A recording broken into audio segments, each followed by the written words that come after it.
welkom terug. Nou, dit is heerlik om vanoggend vir Bernice West te verwelkom op die Geel Bank en ons is selfs oor 'n splinter nuwe EP. Goeiemôre. Goeiemôre. Dit is so lekker om jou vanoggend hier te hê. Ek weet jy sê ons sit nou so lekker en gesels oor kos. Wat is jou gunsteling ontbyt? Oei, okay, koffie. Belangrik vir Ek weet dit is nie almal. regte ontbyt nie, maar as ek kan nie 'n dag begin sonder my koffie nie. En dan ek smaak liever 'n bietjie mieliepap jong. Dit kan nooit verkeerd gaan met Mieliepap, 'n dit. slap mieliepap of styf mieliepap? So met so medium, so tussen die twee. Okay. Ja. Nie te styf nie, nie te slap nie, want anders te Nee, trek. Net Goue lokkies van pap, nee, trek. Ons almal wil. Ja, en dit is eintlik nie so moeilik om te maak nie, man. Ek dink mense oordryf. Ek kan niks sê nie. Maar ek het nog nooit mieliepap gemaak nie. Ek ken ek 'n kliphard op sagte TV. mieliepap in die oggend met so 'n bietjie biltongstof bo oor. Jo, en 'n bottertjie. Jy Nee, praat kyk stout. nou begin die oggend nou. Nou maar goed, dankie. Dankie Bernice. Hoorie, ek wil vir jou vra, jy het die mooiste post op Instagram gehad oor perspektief. Alles in die lewe gaan oor perspektief en dan deel jy nogal treffende foto's, die verskille waardeur mense gaan. Hoekom dink jy is dit so belangrik dat ons regtig net soms stop en dinge in perspektief sien? Ek dink die druk is baie. Ons lewe in 'n samelewing waar daar elke dag mense word so gekonfronteer met druk van die samelewing af en die mense rondom jou en alles is deesdae kompetisie. So ek dink net 'n mens moet vrede maak met dat almal se paadjie lyk anders en joune gaan ook bietjie vinniger wees as myne en dis oukei. 'n Mens moet die proses inneem en 'n mens leer langs die pad. So dis goed om net in perspektief die dinge te sit en te sien, okay, wel ons groei. Dis wat gebeur. Dis maar moeilik nie, soos jy sê, as ander mense se paadjie vinniger as joune gaan. Die vraag. Die ongeduld. Ja, hoekom dan nou nie ek nie? Ja. Presies dit en dit is juist hoekom 'n mens moet maar net baie keer 'n bietjie herinner word dat dis okay, alles goeie dinge vat tyd.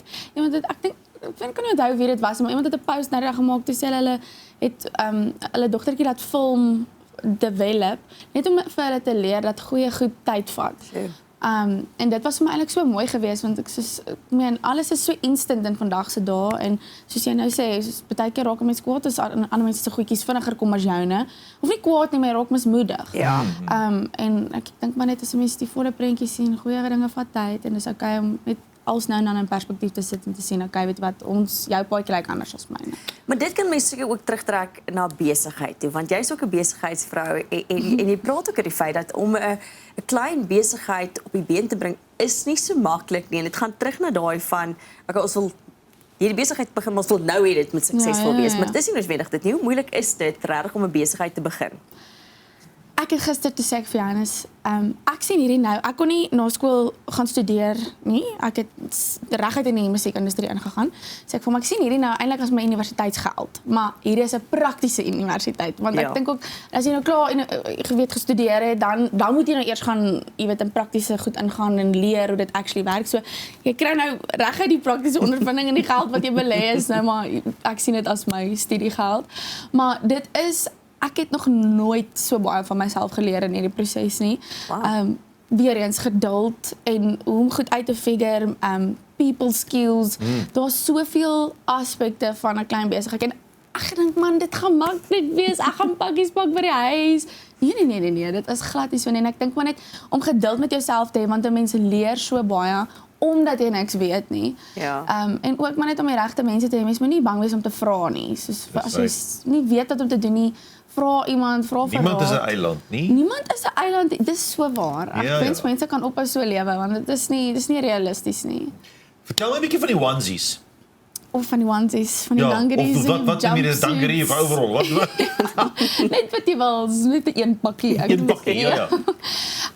Nee, dit gaan goed. Dit gaan baie goed. Ons launch nou 'n Joy Jumper. Dit lyk baie soos jou rokkie vandag, ja. Nice. Ons twee tipes vir die feestyd, vir die feesseisoen. Ons het ook 'n Mommy and Me wat uitkom nou.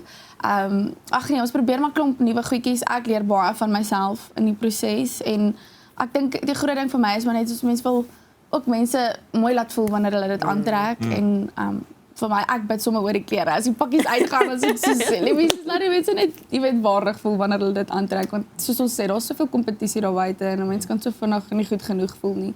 Dis So ek waar. hoop as hulle dit aantrek, voel hulle net Voel soos ek is goed, ja, voel soos jy. Nie soos ek, nie soos jy. Ja. Bernice, baie van die liedjies op die nuwe EP het ons nou al gehoor en dit is so lekker en nou is daar 'n nuwe ene reg net so voor die feestyd. Seto, vertel vir ons daarvan. Seto is seker die lekkerste liedjie vir my op die album. Ek voel as jy nie lag wanneer jy dit luister nie, dan luister jy hom nie hard genoeg nie. Baie lekker liedjies, soos daar is net 'n feeslikheid aan dit en ag maar die musiekvideo ook, ons het 'n amazing span gehad wat ons gecast het en ons vertel 'n storie in die musiekvideo. So ek sal enige iemand wat dit luister aanraai om die musiekvideo ook te gaan kyk, maar dit is spesifiek vir Desember. Ja. Ons het op die theme gespring van okay, dis Seto, dis Desember, ons het die padkos en die hele ritueel wat jy afdoen Seto, jy stop by Wimpy en jy gaan piepie langs die pad soos wat die paas maar gewoonlik doen.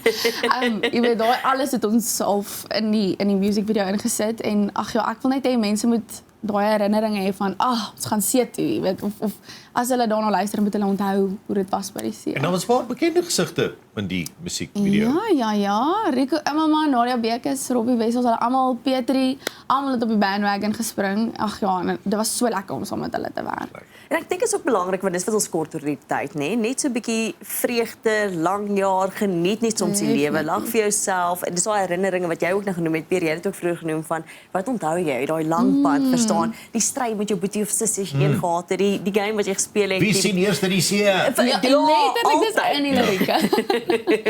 Bernice, maar ons het ook nou vir jou 'n Seto klein vasvra. Maar eintlik vasvra nie, eintlik maar wat verkies jy? Ons wil weet as jy nou Seto gaan, wat verkies jy? Okay, is jy gereed? Okay, so hier is jou eerste opsie op die skerm. Kom ons kyk wat dit is. Verkies jy die Kaap of verkies jy Natal? Kaap, waar in die Kaap? 100%. Ek is maar liever 'n bietjie Stilbaai. Stilbaai? Ja, dis mooi. Okay. Tweede een, gazebo of 'n sambreel? Gazebo, ek wil nie wegwaai nie. Sambreel is baie klein en rond. Ja, nee. Jy pas nooit in die skaduwee nie. Jy sien dit altyd by mense wat op die strand lente en dan lê hulle so en hou vas aan die sambreel want die wind waai dit weg. Maar as jy Kaap toe gaan, ja, gazebo. Dis waar, dis waar. Wat is die derde een? Dan bikini of 'n full costume? As ek nou wil tan, seker maar bikini, maar andersins is ons iets wil wegsteek. Nee, nou gebabbel gehad het. Sê maar vol kostuum. Dan volleybal of beach pad. O, wag, ons sê eers 'n ander enetjie hierso. Maar kan ek sommer al klaar vir jou sê? Okay, wag, hierso. Volleybal of so ou koffie? Ek het nou met die musiekvideo het ek volleybal gespeel en ek gedink my hande val af. So 100% beachball. Ek hoor ek's baie sleg met volleybal. Asof ek nooit die bal kan raakslaan ook nie. Ek weet nie waartoe dit gaan nie. En dit sal ek in die gesig tref en ag nee. En die sand op jou hande, dis verskriklik. Nee, of in die oë. Ja, ek sê ook beach pads is die ding. Dan vis of calamari? Vis. Stukkie ryk. Nee, as ek Kaap toe, as ek Seto, ons moet altyd stop. Ons het nou vir 'n show, ons moet stop vir 'n stukkie vis. Weet jy wat is die lekkerste onverwagse vis? Nou die dag by Elandsbaai. Ja. So hotel. Daar voor teen die Kaapterrein by die see. Die heerlikste vis. Maar as jy nou ietsie bietjie meer wil probeer gaan doen, snoekies. Snoekies. Maar dis lekker vis. Snoekies is lekker. Ja. Okay. Dan se laaste vraag een, lê in die son en bak of sal jy eerder in die see swem? Daai's 'n combo, jy kan nie kies nie, want as jy klaar gebak het, moet jy gaan swem. Ek sê saam, ek hou daarvan. Ja, jy doen nie die see as jy nie albei doen nie. Ek sê saam. Bernice, net so vinnig ter afsluiting, Desember is om die draai, Kerstyd is om die draai. Hoe gaan jy en jou gesin Kerstyd spandeer? So ons is hierdie naweek, hoor nog maar hierdie naweek Seto. Ons gaan hierdie naweek Seto. Nee, hierdie feestyd het ons shows. Ons is maar meer in die Kaap, hier is ook hier in Pretoria 'n paar. Hulle sê ons maar oor Desember jare is of maande is ons skeptyd. Ja. So maar Kerstyd is daarom afgeboek vir die familie. Ek weet nog nie of ek is in die Kaap of is ek hierso. So ons sal maar kyk, maar ek weet ek en Janus en Loa gaan definitief 'n bietjie tyd afvat en net saam mekaar die tyd inneem. Dis lekker, dis belangrik. Ja. Dankie vir die saamkuier vanoggend. Sterkte met al die besighede waarmee jy self is so besig hou. Mag jou kreatiwiteit ook aanhou groei. Dit is so lekker ook om te hou hoe jy net sê wees positief en sien die kreatiwiteit rondom ons raak. Ek dink dis regtig inspirerend. Ek dink ons kyk onsself baie keer vas en ons kan nie. So dankie daarvoor en geluk met die splinternuwe album. Baie dankie. Dit was so lekker om saam met julle te kuier. Dit is Bernice West. Bly net waar jy is, want nou is dit tyd vir Seto.